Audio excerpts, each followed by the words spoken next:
Hola con todos, mi nombre es Steven André Tello Paucar, soy del primero A de la carrera de TICS en la Universidad Luis Vargas Torres de Esmeraldas. El propósito de este video es para hablar sobre el Esperanto, su concepto, su historia, su desarrollo y su introducción.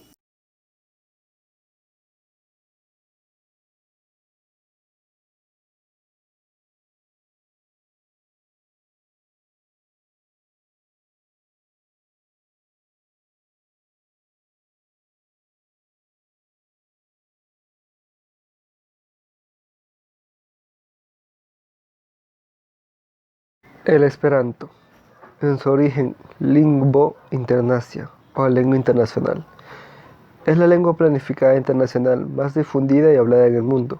El nombre proviene del seudónimo que L. Zamenhof utilizó para publicar las bases del idioma en 1887. El objetivo del Esperanto no es reemplazar los idiomas nacionales. Esta lengua es simplemente una alternativa internacional rápida de aprender frente a las grandes lenguas que surgen según las potencias de la época. El Esperanto está presente en servicios como el traductor de Google, Facebook y cada vez se ofrecen más en plataformas de idiomas de Internet. Aunque ningún estado utiliza el Esperanto como lengua oficial, es una lengua que usa una comunidad de 100.000 a 2 millones de hablantes repartidos por el mundo, según estimaciones de finales de siglo. De ellos, entre 1.000 y 10.000 son hablantes nativos del Esperanto, que lo han aprendido en su entorno. En Polonia, el Esperanto se encuentra en la lista de Patrimonio Cultural Inmaterial. En la actualidad, el Esperanto es una lengua diaria que se utiliza en viajes, correspondencia, redes sociales, chat, entre otros elementos. El vocabulario del Esperanto proviene principalmente de las lenguas de Europa Occidental, mientras que su sintaxis y morfología muestran fuertes influencias eslavas. Los morfemas son invariables, y quien lo hable puede combinarlos de forma casi ilimitada para crear una gran variedad de palabras. Por ello, el Esperanto tiene mucho en común con las lenguas aislantes, como el chino, mientras que la estructura interna de las palabras recuerda a las lenguas aglutinantes como el japonés, suajili o turco. El alfabeto es fonético, cumpliendo entonces con la regla, una letra o un fonema. El Esperanto se escribe como una versión modificada del alfabeto latino.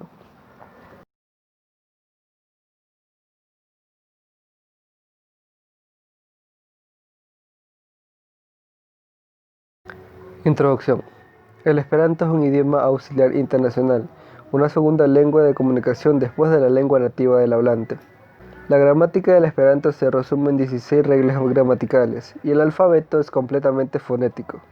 Las terminaciones regulares que se añaden a la raíz permiten crear de forma sistemática palabras combinando raíces, prefijos y sufijos.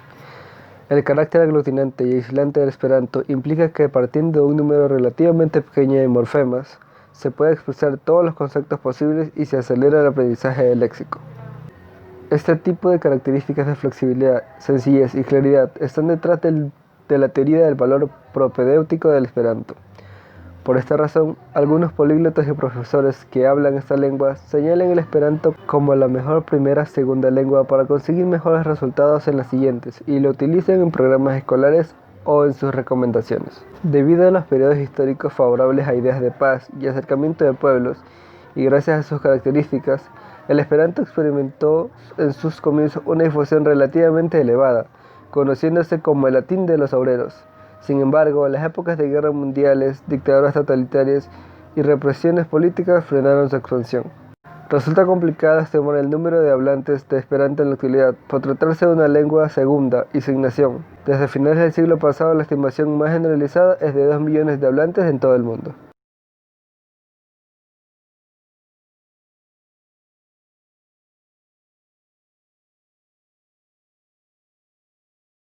Desarrollo.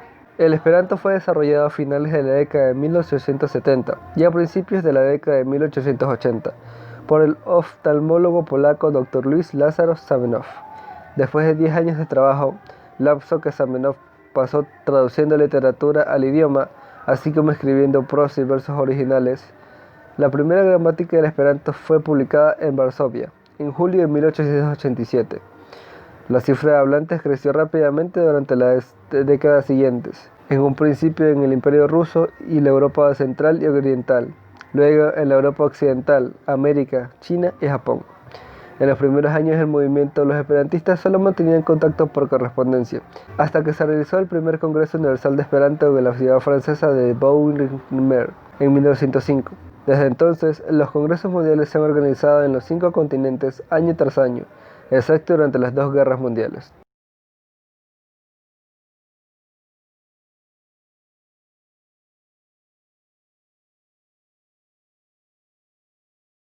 Expansión inicial. El número de hablantes creció rápidamente en las primeras décadas, sobre todo en Europa, luego en América, China y Japón. Muchos de los primeros hablantes migraron de otro idioma planificado, el Volapük, que el mismo Zamenhof había aprendido. En 1888, el periodista Leopold Einstein fundó en Nuremberg, Alemania, el primer grupo de Esperanto. Un año después, en el 89, el mismo periodista fundó la primera gaceta en Esperanto, La Esperantisto. El movimiento esperantista creció de manera firme y atrajo a personas de todas las clases sociales y de todas las ideologías, aunque probablemente con una proporción algo mayor de miembros de la pequeña burguesía avanzada. Pronto echó raíces en Francia, especialmente en la ciudad de Ceret, y posteriormente en España, particularmente en la ciudad de Valencia. Después de la fundación de los primeros círculos esperantistas, de los cursos de Esperanto y del contacto con grupos similares en otros países, el movimiento esperantista de España se sintió con fuerzas para crear la primera agrupación de ámbito estatal, con el objetivo de difundir el idioma internacional. La Sociedad Española para la Propaganda del Esperanto se fundó en 1903. Ese mismo año se creó la Asociación Valenciana de Esperanto. Barcelona pronto se constituyó en un centro esperantista mediante la labor del escritor Frédéric Pujolat, considerado el introductor y máximo difusor del esperanto en Cataluña. En 1908 se originó una grave crisis dentro del movimiento esperantista que amenazaba con destruir la lengua, el cisma del Lido. Este cisma lo provocó un grupo de esperantistas reformistas, con Luis Couturat al frente, los cuales presentaron un nuevo proyecto de lengua considerado por ellos un esperanto reformado, y que a su vez dejaban abierta la puerta a nuevas reformas.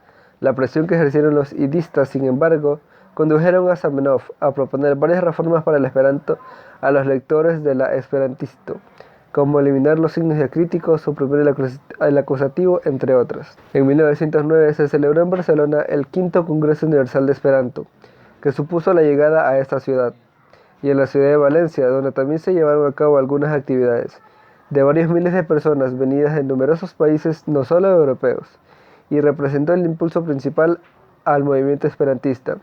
Durante la celebración se fundó la Unión Esperantista Católica Internacional.